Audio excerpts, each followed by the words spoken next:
Hello प्यारे बच्चों, नमस्कार। क्या हाल चाल। आपका आरडी क्लासेस में स्वागत है।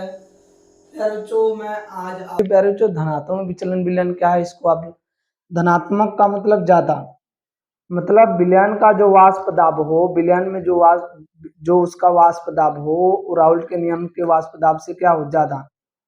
विलयन में उपस्थित जो घटक का वाष्प दाब हो, विलयन में उपस्थित मतलब प्रत्येक घटक का वाष्प दाब राउल्ट के नियम से राउल्ट के नियम से ज्ञात किए गए वाष्प दाब से जब अधिक होता है तो उसे धनात्मक विचलन विलयन कहते हैं।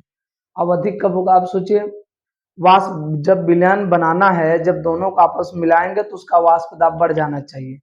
मतलब मिलाने से पहले जो वाष्प दाब होगा और मिलाने के बाद जो वाष्प दाब हो, मिलाने से पहले जो वाष्प दाब होगा वो कम होगा और जब दोनों को आपस में मिला देंगे तो वाष्प दाब क्या हो जाएगा, ज्यादा।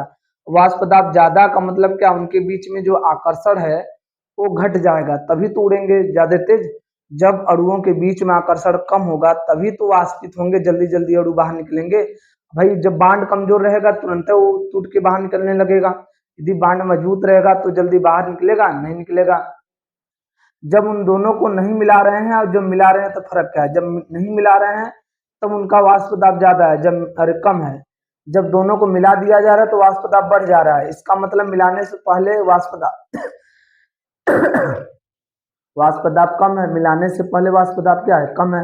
वाष्प दाब कम होने का मतलब क्या है कि उनके बीच में जो आकर्षण है वो अधिक है, इसलिए जल्दी वाष्पित नहीं हो रहे हैं। अब मिलाने के बाद वाष्प दाब क्या हो जा रहा है, ज्यादा। इसका इसका मतलब क्या है, इसका मतलब यह है कि वहां पर आकर्षण जो है वो घट जा रहा है। तो जैसे आपसे पूछा जाए, लिखेंगे धनात्मक विचलन विलयन में, लिखेंगे इसमें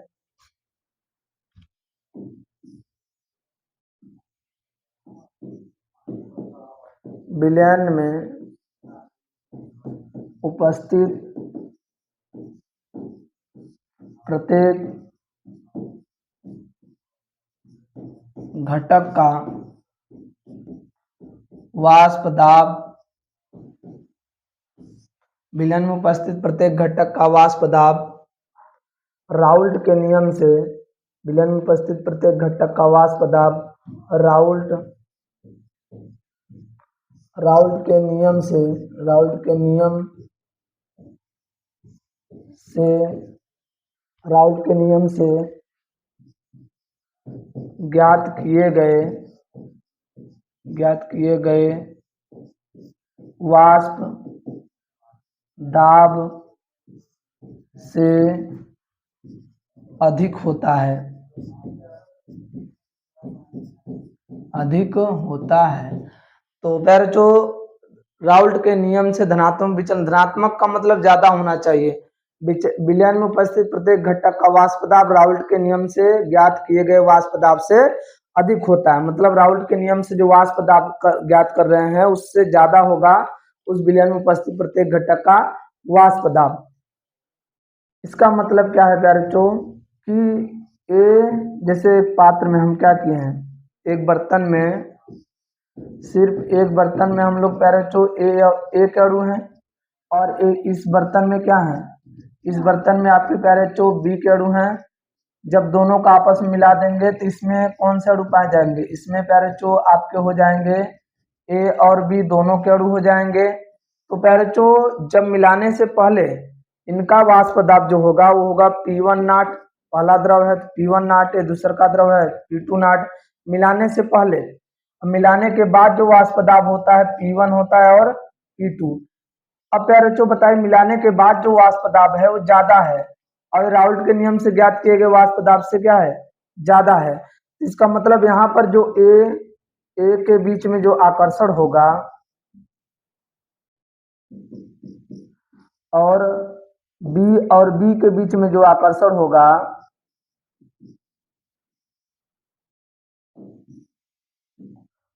आकर्षण ए आकर्षण और बी आकर्षण, मिलाने से पहले जब दोनों में आकर्षण क्या था, ज्यादा था, और मिलाने के बाद ए बी जब दोनों अणु आपस में आ गए तो इनके बीच में आकर्षण क्या हो गया, कम। अब आकर्षण कम हो रहा है, इसका मतलब क्या है कि अब यहाँ पर आकर्षण कम है तो वाष्प जल्दी जल्दी बनेगा। यहाँ पर आकर्षण ज्यादा था इसलिए वाष्प क्या बन रहा था, कम। इसका मतलब प्यारे बच्चों वाष्प, इसका आकर्षण ज्यादा है तो वाष्प क्या होगा, कम वाष्प दाब। इसका आकर्षण ज्यादा है तो वाष्प दाब कम होगा। जब इन दोनों को मिला दिया जाएगा तो इनके बीच में आकर्षण क्या हो जाएगा, कम हो जाएगा, तो वाष्प दाब क्या हो जाएगा, ज्यादा। मतलब दूसरे के पॉइंट में यदि लिखना होगा तो लिखेंगे P total is greater than P1 not x1 plus P2 not x2। या तो आप लिख सकते हैं प्यारे बच्चों, लिखेंगे P2 P1 is greater than P2 P1 not x1, या लिख सकते हैं प्यारे बच्चों P2 is greater than P2 not x2। दिखाई दे रहा है प्यारे बच्चों, देखिए मिलाने के बाद का जो वाष्प दाब है देखिए सभी में ज्यादा है। तो ये है आपका धनात्मक विचलन विलयन। और जैसे और क्या होंगे, और पॉइंट आप लोग लिख लीजिएगा इसमें, इसका स्क्रीनशॉट ले लीजिए आप लोग, ठीक है।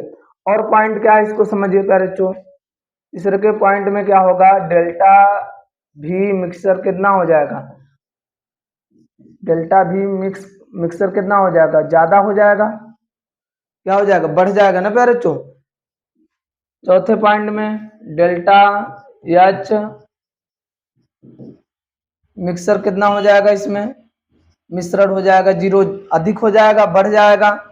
और ये तो आप सभी में लिखेंगे प्यारे बच्चों, इसमें कोई जरूरत नहीं है इसको याद करने के लिए, ये तो सभी में उतना ही रहेगा, चाहे धनात्मक हो, चाहे ऋणात्मक हो, चाहे आदर्श हो, चाहे अनादर्श हो, इससे कोई मतलब नहीं। समझ में आप लोगों को प्यारे बच्चों।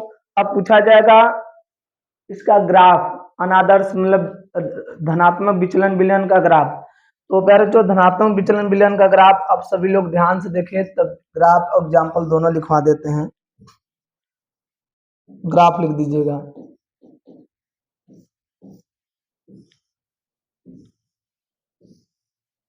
तो ग्राफ ध्यान से देखिए प्यारे बच्चों। आप पहले आप लोग आदर्श विलयन का ग्राफ बना लीजिए। देखिए x1 बराबर 1 तो x2 बराबर कितना होगा, 0। तो यहाँ पर कौन सा दाब पाया जाएगा, P1 नॉट। यहाँ पर x2 बराबर कितना हो जाएगा, x1 बराबर हो जाएगा 0, x2 बराबर कितना हो जाएगा 1। यहाँ पर कौन सा दाब पाया जाएगा, यहाँ पर दाब पाया जाएगा P2 नॉट। अब प्यारे बच्चों आप लोग बताइए कि आदर्श विलयन का जो ग्राफ था यहाँ से ऐसे बना रहे थे, देखिए आदर्श विलयन का ग्राफ ये है, आपके आदर्श विलयन का ग्राफ। थोड़ा सा इच्छा हो गया तो आप बना लीजिएगा। ये है प्यारे बच्चों आदर्श विलयन का ग्राफ। अनादर्श विलयन का यदि ग्राफ आपको बनाना होगा, और अनादर्श विलयन में किसका, धनात्मक का, तो धनात्मक मतलब अधिक, वो ज्यादा ही होगा। तो प्यारे बच्चों यहाँ से इस वाष्प दाब से उसका ज्यादा जब होगा, धनात्मक का बना रहे हैं तो यहाँ से जब ग्राफ खींचेंगे धनात्मक वाले का, तो ऐसा खींचेंगे कि जो इससे ज्यादा हो। यदि आप ऐसे ले जाएंगे तो कम होगा, यदि इसके ऊपर से ले जाएंगे तो क्या होगा, ज्यादा। देखिए अब यदि बात कीजिए, यहाँ पर बात कीजिए, इसके लिए वाष्प दाब यदि नीचे से ले जाएंगे तो कम हो जाएगा, इसके ऊपर से ले जाएंगे तो ज्यादा, क्योंकि धनात्मक का बनाना है तो इसके ऊपर से ले जाना पड़ेगा ऐसे। यदि प्यारे बच्चों आप लोगों को ऋणात्मक का बनाना है तो क्या, धनात्मक यहाँ से भी क्या होगा, ये ज्यादा हो गए, यहाँ से इसे ग्राफ बना देंगे ऊपर से ले जाके। समझ में आप लोगों को प्यारे बच्चों कैसे बनाना है। ये है आपका किसका ग्राफ, धनात्मक विचलन विलयन का ग्राफ हो गया प्यारे बच्चों। और कुछ इसके एग्जाम्पल, जैसे एग्जाम्पल में क्या है प्यारे बच्चों, ज्यादा ध्यान परेशान नहीं होना। एग्जाम्पल में ऐसा देखेंगे विलयन कि जिनमें पहले से आकर्षण था, ऐसा पदार्थ लेंगे जिनमें पहले से कोई ना कोई बांड बनाता रहे, और उन दोनों को मिलाने के बाद वो उनके बीच में बांड ब्रेक हो जाए, टूट जाए, तब तो तुरंत वाष्पन होने लगेगा। इसका मतलब पहले तो बांड रहे, जब दोनों को आपस में मिला दिया जाए तो बांड टूट जाए। ऐसा एग्जाम्पल जैसे CH3OH plus C6H6 methyl alcohol और बेंजीन। मेथिल एल्कोहल, एल्कोहल है तो हाइड्रोजन बॉन्ड ये बनाता है। जब इन दोनों को मिला देते हैं तो मेथिल एल्कोहल के बीच में आ जाता है बेंजीन, और बेंजीन इनके बॉन्ड को ब्रेक कर देता है, क्योंकि बेंजीन वो क्या होता है, नॉन पोलर होता है, अध्रुवीय होता है, इसलिए वो वहां पर उसके बॉन्ड को ब्रेक कर देता है। अब देखिए बच्चों, जैसे H2O प्लस C6H6 भी होता है। जैसे आप बोल सकते हैं बच्चों C2H5OH प्लस C6H5CH3। तो आप लोग ध्यान दीजिए बच्चों, एक मतलब ऐसा विलयन लेंगे कि दिन में पहले से कोई ना कोई बांड रहे और मिलाने के बाद वो बांड टूट जाए। जैसे H2O लेंगे तो उसमें हाइड्रोजन बांड पाया जाएगा, और जब बेंजीन H2O को मिला देंगे तो इनके हाइड्रोजन बांड क्या हो जाएंगे, टूट जाएंगे बच्चों। तो आप लोगों को समझ में आ रहा है एग्जाम्पल?